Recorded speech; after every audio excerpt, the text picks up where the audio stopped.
This is where human kidneys are being traded. And it's happening right out in the open. Back then I was, or maybe even still am, selfish because I wanted that kidney. If I could go back in time, I would have never agreed to any of this. They are making money via children like Amon.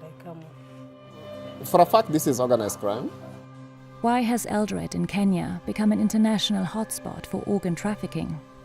There are very powerful people who may be involved. My life could be in danger. In a months-long investigation with German media organizations Der Spiegel and ZDF, we researched a multi-million organ trafficking network reaching far beyond Kenya's borders. And its devastating impact on those affected.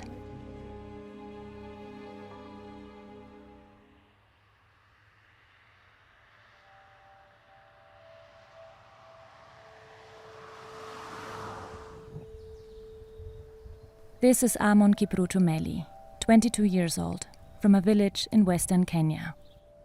He sold his kidney to start a new, better life. But the promises turned out to be false.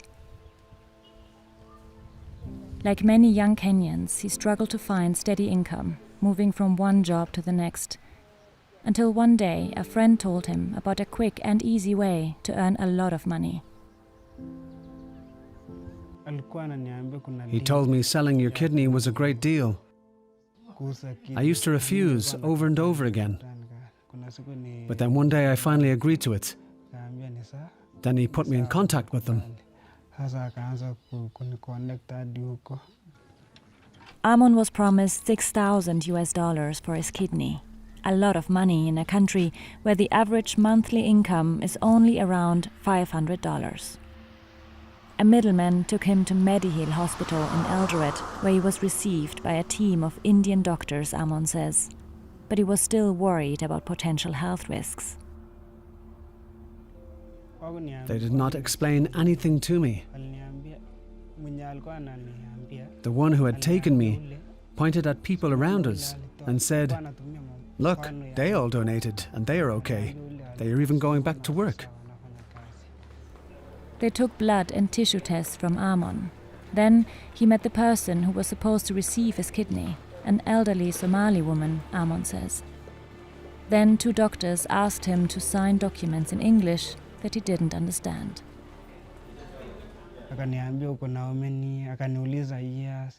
He asked me how old I was, and when I told him, he said I was too young. Then he said I would still be okay, and there was no problem. Amon had just turned 22. He had the surgery, and after only a few days of recovery, he says, they paid him less than agreed, $4,000 instead of $6,000, and sent him home. He used the money to buy a phone and a car that soon broke down.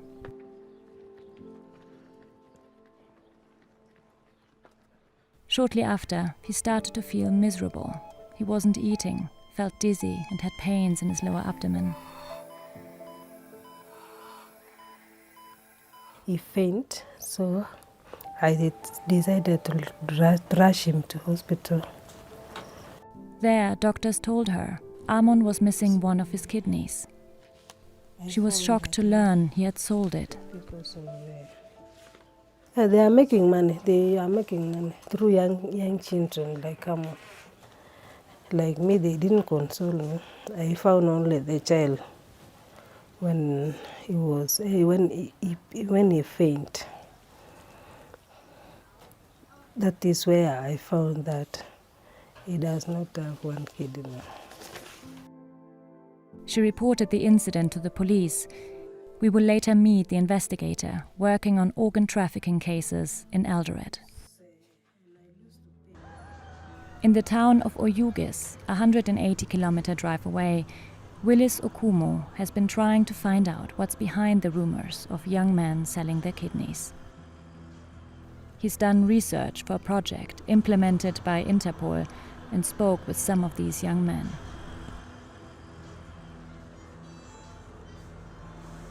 These guys are preying on vulnerabilities of young people from a poor country. And most of these young people, again, are also one of the most vulnerable within this society. We meet 4 men who claim to have gone through a similar process like Amon. They say they too have sold their kidneys at Mediheal Hospital in the past 3 years. They also claim no health risks were explained to them before surgery. They also believe the promise of a better life. I went there because I had a dream of building a house, and I thought I could get a job to sustain me. They were only paid $2,000 each, they say. Kennedy bought a motorbike on credit, but soon he couldn't pay the loan and the creditors took it away. They all say recruiters working with Mediheal offered them a $400 commission for each donor they recruit. One of them recruited 2 people, he says, but stopped after. It's a way to exploit people. It is just some people getting rich. There is no benefit from it at all because you are given only very little money. How come this has been going on for years, seemingly undisturbed? There's a legal gray area that this syndicate is exploiting. So because there's no law that prevents you from actually donating your kidney for money, and you cannot be prosecuted for that. The police, we asked people at Transnational Organized Crime Unit at the DCI, and they told us that, we can't actually prosecute these guys, we can't even arrest them, because the law is silent on this. What is allowed, though, according to Kenyan law, is organ donations to relatives or for altruistic reasons. Many of those who sold their kidneys, Willis Okumu says, have developed depression and alcoholism because they couldn't fulfill their dreams, or they had to cut back on work because of persistent health problems. I don't think it takes a lot of knowledge to know that this guy is not going to live for long, because they're not eating well, and they already have 1 kidney, and they're into alcohol. I don't think they're going to reach 60. For a fact, this is organized crime. We want to understand how the system operates and managed to speak with a former long-term employee of Mediheal Hospital. The buying and selling of transplants started many years ago, he says. First with Kenyan donors and Somali recipients. Then, starting in 2022, recipients came from Israel and, as of last year, Germany. Many of the donors of these well-paying customers are flown in from Azerbaijan, Kazakhstan, or Pakistan. Our source tells us donors had to sign documents stating they were not being paid and they were relatives to recipients they have never met. Because of the language barrier, they just signed. Some of them, they weren't even old enough. They were below the age. For kidney recipients, there was no cut-off age, no risk too high, he says. The oldest was 102 years old, he recalls. At Mediheal, there's a surgeon who is just after money. No matter how old you are, he'll do the transplant. He tells us one recipient even died during surgery, and the body had to be flown to their home country. Another with pre-existing conditions barely made it out alive, he claims.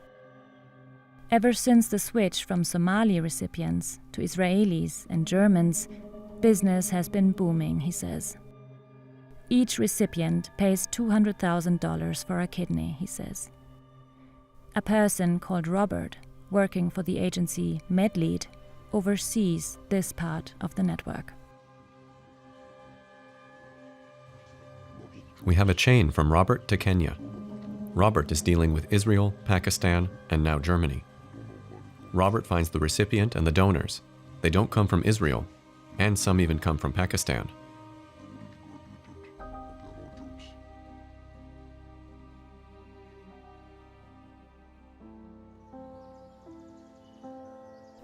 We want to learn more about Robert's company, MedLead.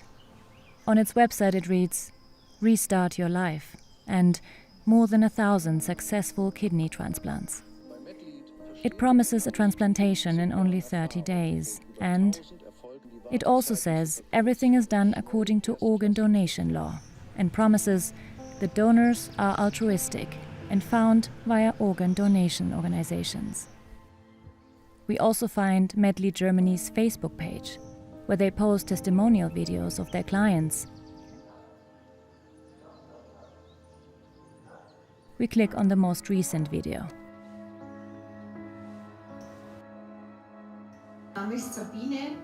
I've had kidney problems for 40 years.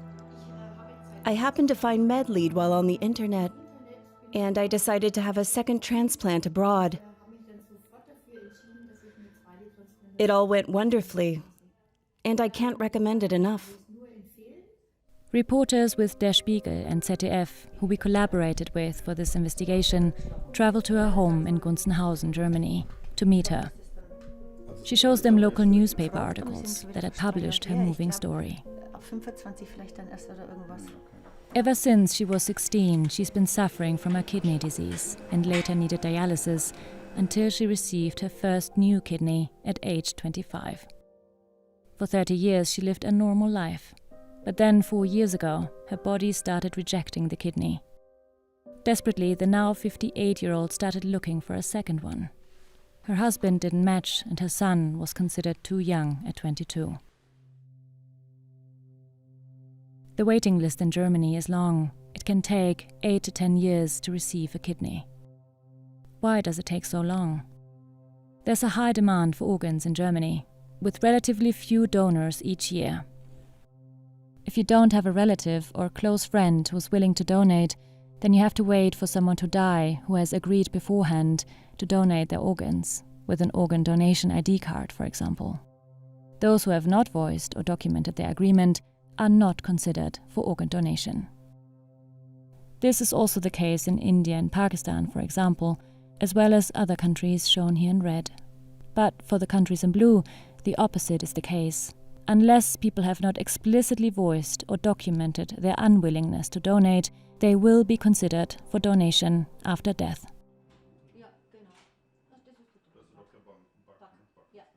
After stumbling upon the MedLead website, Sabine Fischer-Kugler found it convincing. The website was really well done. It wasn't just a shopping website that simply stated you can buy yourself a new kidney. There was a lot of information there. In her contract with MedLead, it says clearly that she, as the kidney recipient, is not paying the donor directly. That would be a typical organ trafficking situation. You give me your kidney, and I'll give you money. It states in the contract that I am not allowed to do that. Instead, everything is done through the organization. And it also says in the contract that you pay the organization, the hospital, and the doctor. So other than that, I am not legally involved. A misconception. Even as a recipient, she could be prosecuted under German law and face up to 5 years in prison, if the organ has indeed been bought. She met her donor briefly and only knows that he's a 24-year-old man from Azerbaijan. Of course, it doesn't sound right at all when you say, "Okay, I'll pay for this kidney." That the donor gets money for it is well known to everyone, but it's not in the contract. And the money didn't directly come from me, which was important to me. And yeah, maybe I'm a bit selfish because I wanted this kidney, and most importantly, the contract looked all right, but it's clear. The operation isn't as clean as it looks. We take a closer look at MedLead's head, Robert Spolansky, the same Robert that the former hospital employee mentioned earlier. We find a website of a gym in Israel that he ostensibly owns. And we find his name in a 2016 indictment by the Tel Aviv Magistrate Court. In it, he's accused of being part of a criminal network headed by an Israeli citizen named Boris Wolfman. According to the indictment, the network is responsible for performing a large number of illegal kidney transplants in Sri Lanka and Turkey, the Philippines and Thailand. Allegedly, Wolfman had already been involved in illegal transplantation activities elsewhere. He did not respond to interview requests. Robert Polanski left Israel in 2013. It's unclear where he's now. He denies any connection with Wolfman. In an email to Der Spiegel, ZDF and DW, Medlead states it has no involvement in locating donors and that all donors are 100% altruistic, and that Medlead has been operating transparently and in full compliance with the law since its foundation.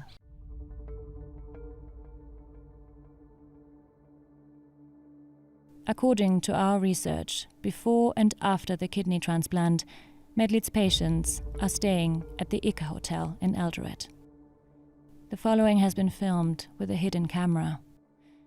Many white, older people are in the hotel. Some of them look frail and sick. A Russian couple is having breakfast here too. They say they are still waiting for their test results. The man would be the recipient. Do they know if the donors will be paid? Nobody gives away their kidney for free. A family from Israel is also here.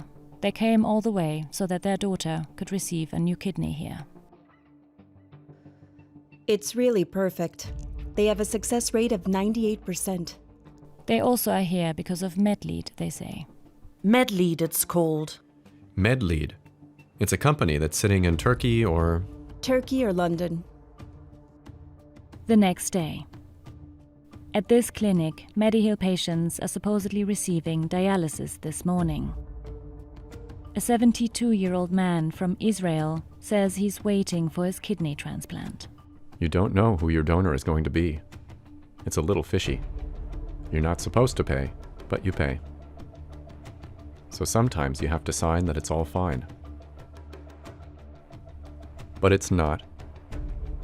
In Israel, you have to wait between 7 to 10 years. So for me, there's no solution. Is he going to meet his donor? I'm going to meet mine also, yes.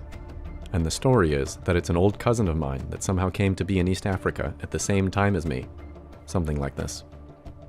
He hopes to have his transplant made in a week's time, and that it will all go well. But what happens if it doesn't go well?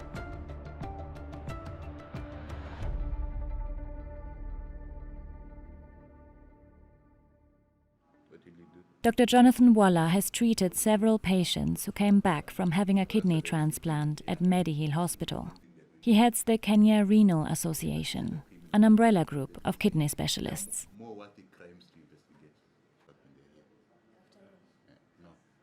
We also have reports of Israelis, patients who come back with severe infections, who come back with past collections around the kidney, who have gone back with kidneys that have basically died.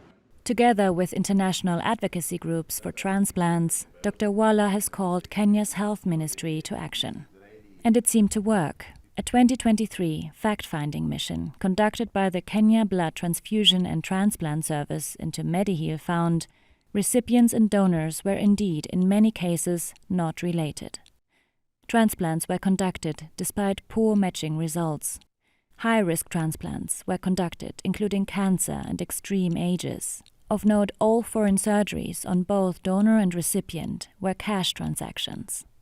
The report recommends the allegation of organ trafficking must be investigated by relevant authorities. It also advises a follow-up inspection in 3 months' time. The report was never published, nor its conclusions implemented. We meet with a criminal investigator working on organ trafficking cases in Eldoret. He says he's been having difficulties investigating these cases because of a climate of fear. And it's not just Mediheal, he says. We have about 2-3 facilities where transplants have been done illegally. A high-ranking security source confirmed this to DW. He says he forwarded his findings to the public prosecutor's office, but with no response. He's felt resistance while trying to investigate. I feel it because there are external forces. Being organized crime, there are very powerful people who may be involved. There are many ways they can block activity.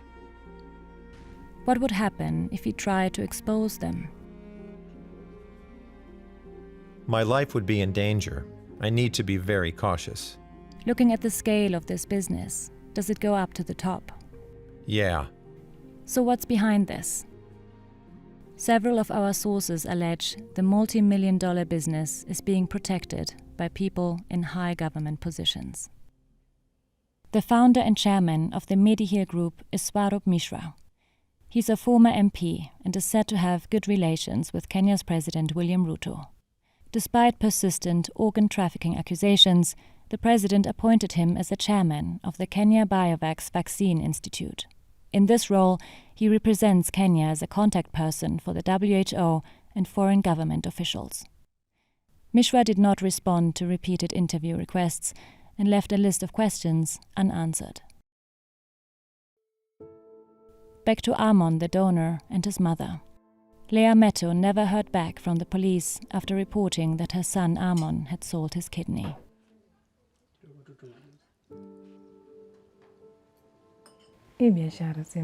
This business is not good because as you help one person, the other one is suffering. If someone's kidney isn't functioning, why go and then remove one from another person? You're leaving them to die. This is exploitation.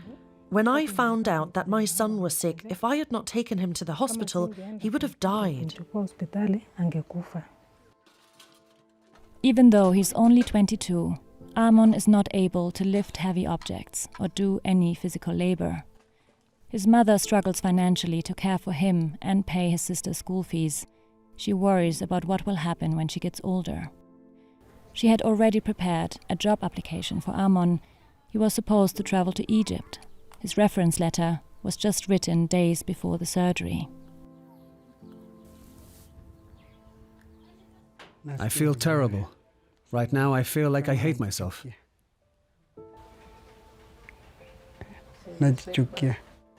He feels like they took advantage of him. If I could go back in time, I would have not accepted anything. I would have not accepted to remove my kidney, even if they had tried to convince me. Because right now, things are desperate.